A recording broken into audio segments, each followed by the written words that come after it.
नमस्कार।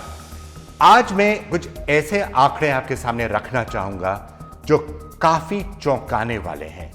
भारतीय राज्यों में, अलग अलग भारतीय राज्यों में अलग अलग किस्म के डेथ रेट सामने आ रहे हैं। जिन लोगों को कोरोना वायरस हो रहा है उनमें से कितने लोगों की मृत्यु हो रही है और कितने लोग ठीक हो रहे हैं, ये कुछ आप आंकड़े जरूर देखिएगा। पहले दुनिया की बात करते हैं। अगर आप दुनिया की बात करेंगे तो करीब 8.8 लाख लोग ठीक हो गए। उनको कोरोना वायरस हुआ था, उसके बाद वो ठीक हो गए, घर चले गए, अस्पताल से बाहर निकल गए और 2 लाख लोग की मौत हुई है। अगर आप दुनिया को देखें तो 4 लोग ठीक हो रहे हैं कोरोना वायरस होने के बाद और 1 जने की मौत हो रही है। अगर आप भारत को देखें तो 6,500 लोग ठीक हो गए हैं और 880 लोगों की मौत हो गई है। तो भारत में 7 लोग ठीक हो रहे हैं कोरोना वायरस होने के बाद और 1 जने की मौत हो रही है। पर अगर आप राज्यों को देखें तो आप देख सकते हैं कि बहुत वेरिएशन है राज्यों में। अगर आप गुजरात को देखें तो 300 लोग ठीक हो गए हैं कोरोना वायरस होने के बाद, 300 लोग ठीक हो गए हैं, 150 लोगों की मौत हुई है। तो 2 लोग ठीक हो रहे हैं गुजरात में, 1 जने की मौत हो रही है गुजरात में। मध्य प्रदेश और महाराष्ट्र में भी स्थिति काफी खराब है। अगर आप मध्य प्रदेश को देखेंगे तो मध्य प्रदेश में 300 लोग ठीक हो गए हैं कोरोना वायरस होने के बाद और 100 लोगों की मौत हुई है। तो 3 लोग ठीक हो रहे हैं, तीन अगर लोग ठीक हो रहे हैं तो 1 जने की मौत हो रही है। और अगर महाराष्ट्र की तरफ हम नजर बढ़ाएं तो महाराष्ट्र में करीब 1200 लोग ठीक हो गए हैं। उनको कोरोना वायरस हुआ था, उसके बाद वो ठीक हो गए और 340 लोगों की मौत हुई है। तो ये 3 अगर आप राज्य देखेंगे, गुजरात, महाराष्ट्र और मध्य प्रदेश, तो यहां करीब 600 लोगों की मौत हुई है। पूरे भारत में 900 लोगों की मौत हुई है। तो 2/3 जो मौत हुई है भारत में सिर्फ इन 3 राज्यों में हुई है। अगर आप अलग राज्यों को देखेंगे, दिल्ली को अगर आप देखेंगे तो दिल्ली में करीब 900 लोग ठीक हो गए हैं कोरोना वायरस होने के बाद और 50 लोगों की मौत हुई है। तो 16 लोग ठीक हो रहे हैं, 1 व्यक्ति की मौत हो रही है। राजस्थान में 14 लोग ठीक हो रहे हैं, 1 व्यक्ति की मौत हो रही है। उत्तर प्रदेश में 10 लोग ठीक हो रहे हैं, 1 व्यक्ति की मौत हो रही है। और दक्षिण भारत की तरफ अगर आप नजर बढ़ाएं तो वहां तो स्थिति और भी चौंकाने वाली है। केरल में 340 लोग ठीक हो रहे हैं और 4 लोगों की मौत हो रही है। तमिलनाडु में 1000 लोग ठीक हो रहे हैं, 24 लोगों की मौत हो रही है। तो तमिलनाडु में हर 40 लोग, अगर 40 लोग ठीक हो रहे हैं तो 1 जने की मौत हो रही है। और केरल में 86 लोग ठीक हो रहे हैं और 1 जने की मौत हो रही है। इसकी क्या वजह है, बात अभी स्पष्ट नहीं है। कुछ लोग कह रहे हैं कि गुजरात में एक एल टाइप का कोरोना वायरस है, एक अलग टाइप का कोरोना वायरस है, इसलिए इतने सारे लोगों की मौत हो रही है।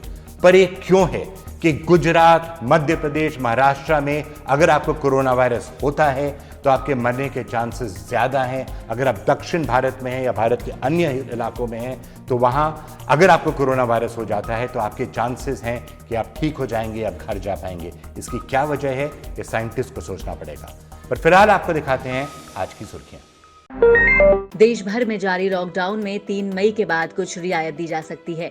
पीएम मोदी ने राज्यों के मुख्यमंत्रियों के साथ हुई बैठक में ये संकेत दिया है। उन्होंने कहा कि जिन राज्यों में हालात ठीक हैं, वहां जिलावार रियायत दी जा सकती है। हालांकि इस पर अंतिम फैसला 3 मई को ही होगा। पीएम मोदी के साथ बैठक में ओडिशा, मेघालय और हिमाचल प्रदेश के मुख्यमंत्रियों को छोड़कर 6 राज्यों के सीएम ने 3 मई के बाद से चरणबद्ध तरीके से लॉकडाउन खत्म करने पर सहमति जताई। बैठक में ओडिशा के सीएम नवीन पटनायक ने तो लॉकडाउन को 1 महीने और बढ़ाने की मांग की है। इस बैठक में 9 राज्यों के सीएम ने अपनी बात रखी। पीएम ने कहा कि लॉकडाउन से काफी लाभ मिला है। उन्होंने कहा कि राज्य सामाजिक और आर्थिक कल्याण के लिए सुधारों की योजनाएं बनाएं और इसकी रिपोर्ट केंद्र को भेजें। पीएम मोदी ने दावा किया कि देश की अर्थव्यवस्था को कोई खतरा नहीं है।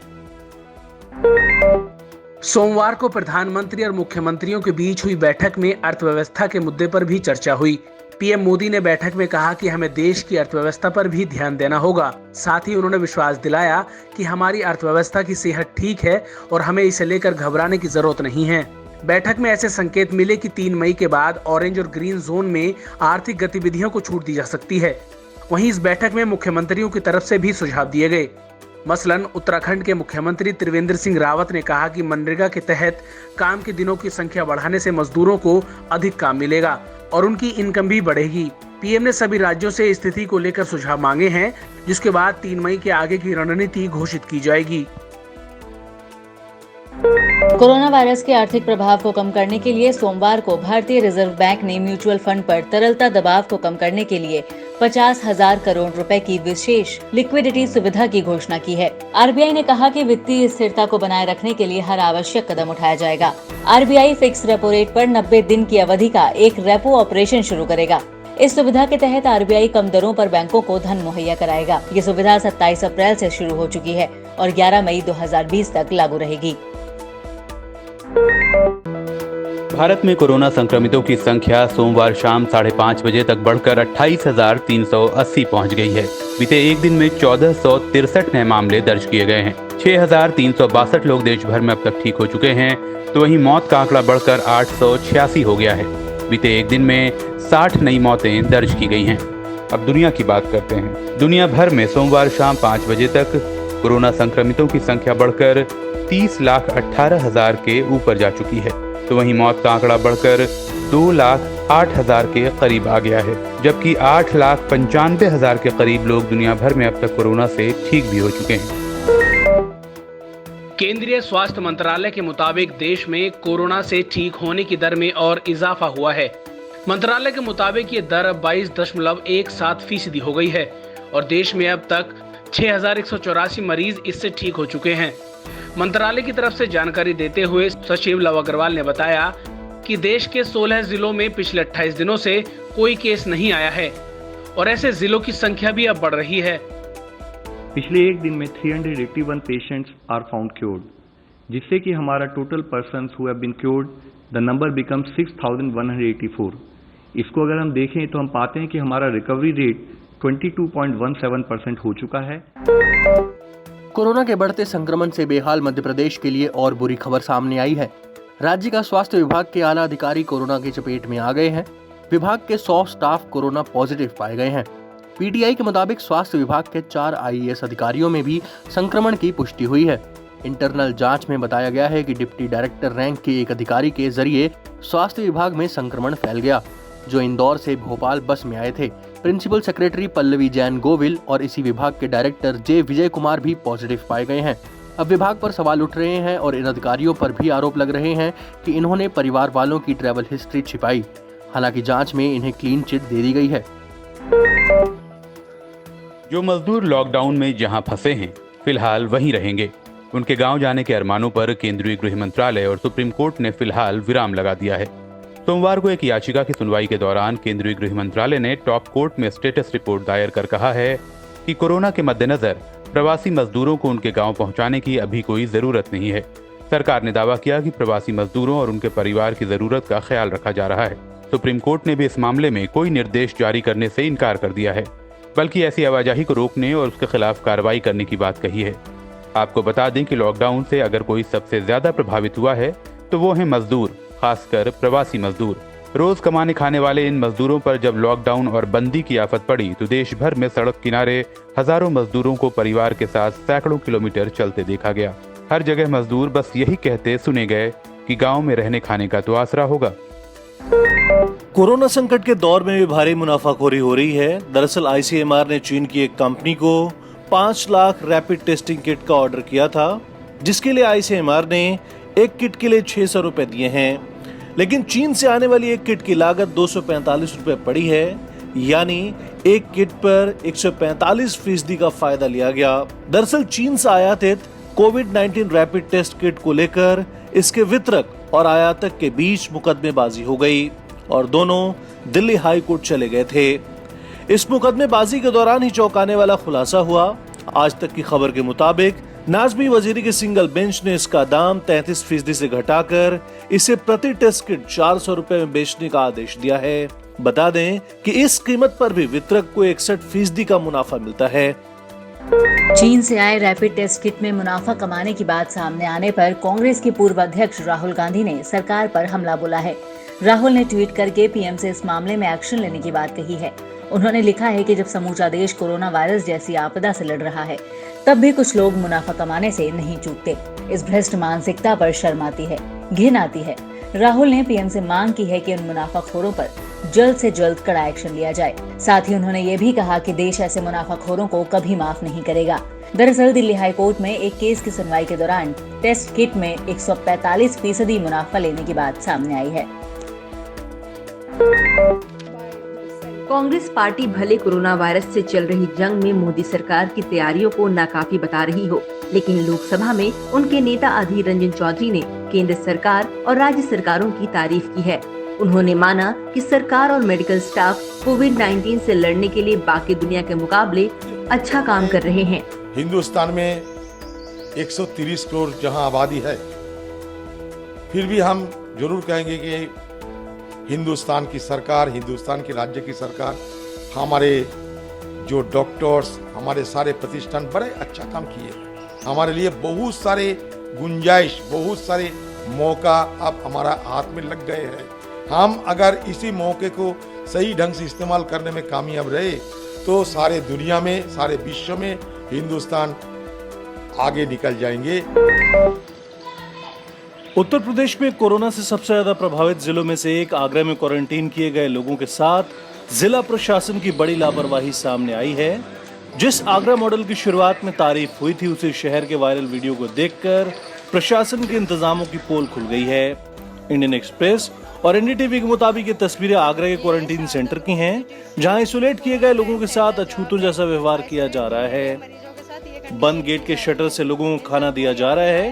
क्वारंटीन किए गए लोगों को जानवरों की तरह सामने से खाने का सामान डाला जा रहा है और सोशल डिस्टेंसिंग की धज्जियां उड़ रही हैं। ऐसा लग रहा है जैसे क्वारंटीन सेंटर में लोग पिंजरे में कैद हैं। पीड़ित खाने और पीने के सामान पर टूटते नजर आ रहे हैं। अब वीडियो वायरल होने के बाद आगरा के जिला अधिकारी प्रभुवन सिंह ने सीडीओ को जांच करने के आदेश दिए हैं।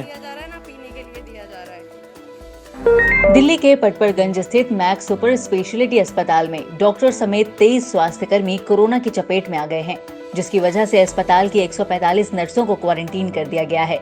अस्पताल प्रशासन के अनुसार 2 डॉक्टर्स और 23 नर्सिंग स्टाफ के अलावा टेक्नीशियन और सहायक कर्मचारियों का भी कोरोना टेस्ट पॉजिटिव आया है।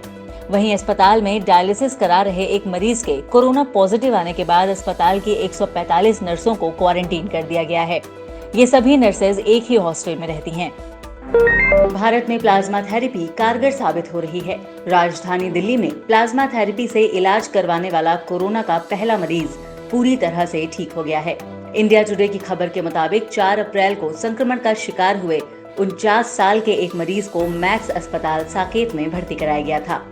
हालत खराब होने के कारण इन्हें वेंटिलेटर पर रखा गया था, लेकिन अब 7 दिन पहले ही इन्हें वेंटिलेटर से हटा लिया गया है। मैक्स हेल्थ केयर के group medical director doctor Sandeep ने कहा है कि हम ये नहीं कह सकते कि मरीज के ठीक होने में 100% प्लाज्मा थेरेपी का ही योगदान है। इसके लिए कई और मेडिकल फैक्टर्स भी जिम्मेदार हैं। देश भर में तबलीगी जमात के कोरोना पॉजिटिव आए सैकड़ों सदस्य ठीक होकर एक बड़ा ही बेहतरीन काम कर रहे हैं। ये लोग लगातार ठीक होने के बाद प्लाज्मा थेरेपी के लिए अपना प्लाज्मा दे रहे हैं, ताकि इस वायरस से जूझ रहे लोगों को ठीक होने में मदद मिल सके। द टाइम्स ऑफ इंडिया के मुताबिक एम्स झज्जर में भर्ती तबलीगी जमात के 129 लोग कोरोना से ठीक हो गए हैं और ये सब प्लाज्मा डोनेट करना चाहते हैं। झज्जर हॉस्पिटल में कोरोना सर्विस की चेयरपर्सन डॉक्टर सुषमा के मुताबिक हॉस्पिटल अब इस तैयारी में जुटा है कि आखिर कैसे इनके सैंपल लिए जाएं, जिससे कि प्लाज्मा थेरेपी में ये काम आ सके।